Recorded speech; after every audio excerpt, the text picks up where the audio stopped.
NNN's filming crew was driving in northwestern Thailand on February 15th. 検問所が見えてきました。今タイとミャンマーの国境に近づいてるんですけど、検問所が設置されています。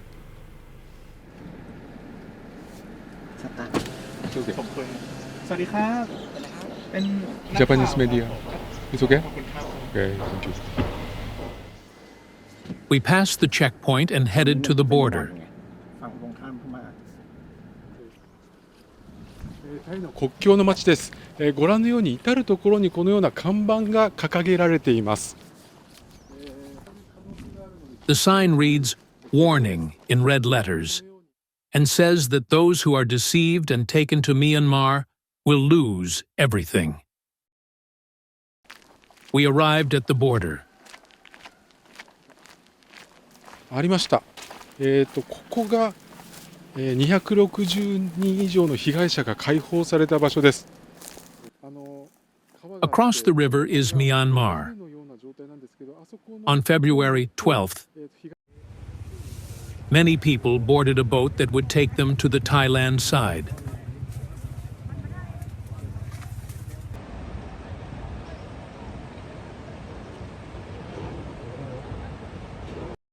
In Myanmar, where a civil war continues, a Chinese group is believed to have set up bases in the border areas where they are forcing foreign nationals to work.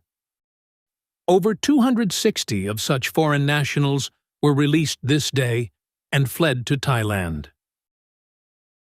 Japanese nationals have also fallen victim.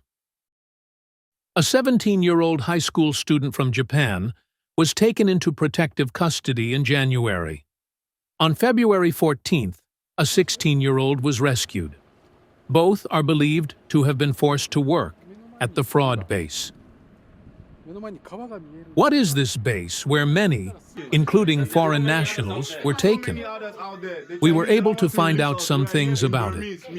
They are trapped in the office. They are forced to work 18, 17 hours every day, beaten, no salary, no day off.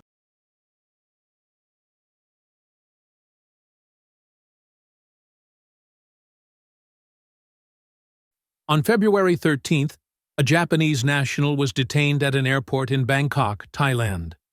A 29-year-old man is suspected to have deceived a 17-year-old high school student who was living in Japan and have taken him to Myanmar to commit fraud. The suspect became close with the teenager through an online game and invited him to Thailand. These people were brought to this base through various methods. We were able to interview two people who were confined at and escaped from the base of a Chinese fraud group in the border area of Myanmar. One is a 38-year-old Chinese national who was working part-time in Shanghai. 就想请您简单介绍一下当时是怎样的一个过程，最后就是说被骗到缅甸去。在内地很多微信的都有兼职群，兼职群里面有各种各样的兼职。那最多的就是剧组的临时演员，说有一个跟组演员的信息，那是一个 S 级的大制作，就是可能大导演要保密，然后是在云南，然后呢要求能说台词，然后就是月薪1万人民币。He applied for the job and was notified that he had been accepted. When he went to the designated place, a man was there and put him in a car. 这个时候呢，我不对啊！我在想，剧组现场，它如果是宾馆，这肯定没有，这放远几公里没有宾馆。如果是剧组现场，都会有灯光，有很多工作人员。如果拍夜戏，什么都没有，而且我们都穿得很简单，也没有服装组。我说大哥，这是剧组吗？当时我还没有想到别的事情，然后然后他不说话。7月9号的上午，一直到7月11号上午才到达了缅北的果敢老街，就现。We also interviewed a 30-year-old man from Kenya. He was introduced to a job in Thailand by a recruitment agency.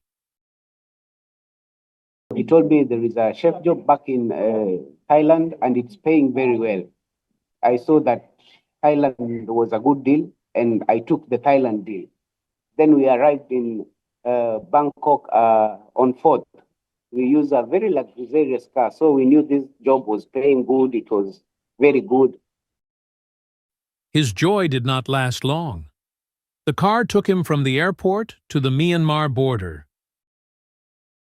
When we reached out, there were people waiting for us at the river. They took our bags. They escorted us to the boat. We entered the boat. The boat took us to the other side. What were these fraud bases they were taken to like? We continued our research. 今私タイ側にいるんですが、見えるものが、ミャンマー側の詐欺の拠点と見られる場所です。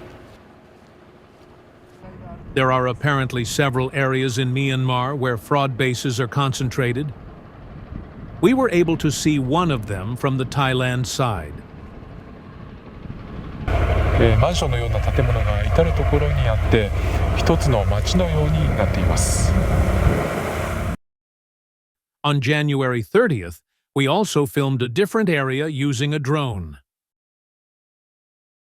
Fraud bases are believed to be inside these buildings of various sizes that stand on the vast land. The Chinese national was taken to such a building where he was forced to take part in a romance scam using social media. 每天都得做，从早上10点半到夜里2点。比如说这个 Instagram 今天定在曼谷，比如说在曼谷的什么什么区，那附近看这些发帖的人，就在 Instagram 上发帖的人，你看可能像有钱的人，让你给他打招呼，每层楼都有兵拿着枪把守。He said that hundreds of people were forced to commit fraud under strict surveillance. This video is believed to have been taken on February 15th inside the base. A Thailand NGO working against human trafficking obtained the video. Bunk beds are cramped in a small space that seems to be a dormitory. For now, what you see here is just 16, but there are many out there. We are Cameroonian, Nigerian, Kenyan, Rwandan, Liberia, Ethiopian. We are trapped here. There allegedly was violence on a daily basis at the base.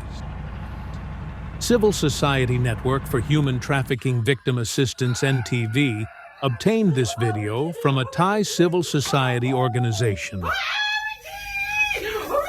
A person dressed in yellow, who seems to be the watchman, can be seen kicking and punching a man lying on the ground.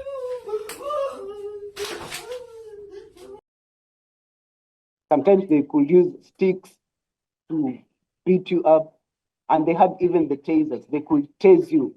They shock you until you're out. And that's why I made sure I was telling myself each and every day, this is not my life. I make sure I get out of here no matter what happens. I'll make sure I get out of here. He was able to escape on February 9th when the watchman's guard was down. The escapees all say that there were many Japanese nationals working in the cruel environment. We also talked to this man from Bangladesh, who was captured. There is also Japanese in my company, I told you also before. He said, look, the Japanese people doing very hard work. See the Taiwan people very hard work. Why you Bangladeshi people not doing hard work? Why you not using your brain? So this time we understand there is the Japanese victim still inside. 他们就是重金买了几个日本和韩国人，专门针对日本和韩国的那个地方进行 USDT 的骗局。就他的意思是说，发现啊，针对日本和韩国还得用当地的人来骗人。The Thai Civil Society Organization believes that at least 31 Japanese nationals still remain in the bases.